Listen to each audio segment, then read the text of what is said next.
میرے پیارے عزیزوں، میرے اور میرے خاندان کی طرف سے آپ سب کو عید قیامت المسیح بہت بہت مبارک ہو۔ جیسا کہ ہم سب جانتے ہیں کہ آج کے دن مسیح مردوں میں سے جی اٹھا۔ اس نے ہمارے لیے، ہماری بیماریوں کے لیے، گناہوں کے لیے اور اس ابدی موت کے لیے جو گناہ کے سبب سے ہم نے باغ عدن میں اپنائی تھی، مسیح یسوع نے جان دی اور مردوں میں سے جی اٹھ کر اس نے گناہ کے اور موت کے جبڑوں کو توڑ ڈالا۔ ہم جانتے ہیں کہ جب انسان بدی میں تھا، جب ہم گناہ گار ہی تھے، تو مسیح ہماری خاطر ہوا اور اس نے ہماری خاطر اس لعنتی موت کو قبول کیا۔ وہ لکڑی پر لٹکایا گیا تاکہ ہم زندگی پائیں۔ وہ ہماری خاطر غریب بنا تاکہ ہم اس کی غریبی کے سبب سے امیر ہو جائیں۔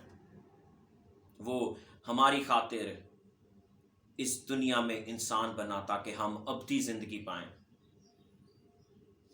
ہم جو زندگی کے اعتبار سے مردہ تھے، ہماری روح میں زندگی نہیں تھی، گناہ کے باعث ہم لوگ پستیوں کا شکار تھے، گناہ کے باعث ہم لوگ بیماریوں کا شکار تھے، گناہ کے باعث ہم لوگ ہر طرح کی بدگمانیوں کا اور گناہ کے زور کا شکار تھے۔ اس نے ہمیں ان سب سے آزاد کیا، اس نے ہمیں ان سب سے چھڑایا اور ہمیں نئی زندگی بخشی۔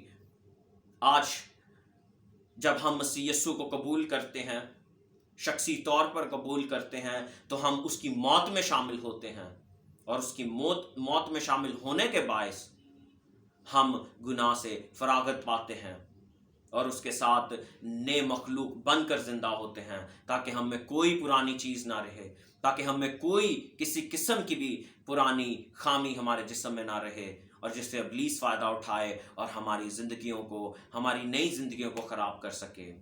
میں امید کرتا ہوں کہ میرے اس خیال سے آپ سب کو بہت برکت ملی۔ میں امید کرتا ہوں کہ میرے اس خیال سے آپ سب اپنی زندگیوں کو بدل سکتے ہیں۔ ایک دفعہ پھر میرے اور میرے خاندان کی طرف سے آپ سب کو بہت بہت عید قیامت المسیح مبارک ہو۔ آمین۔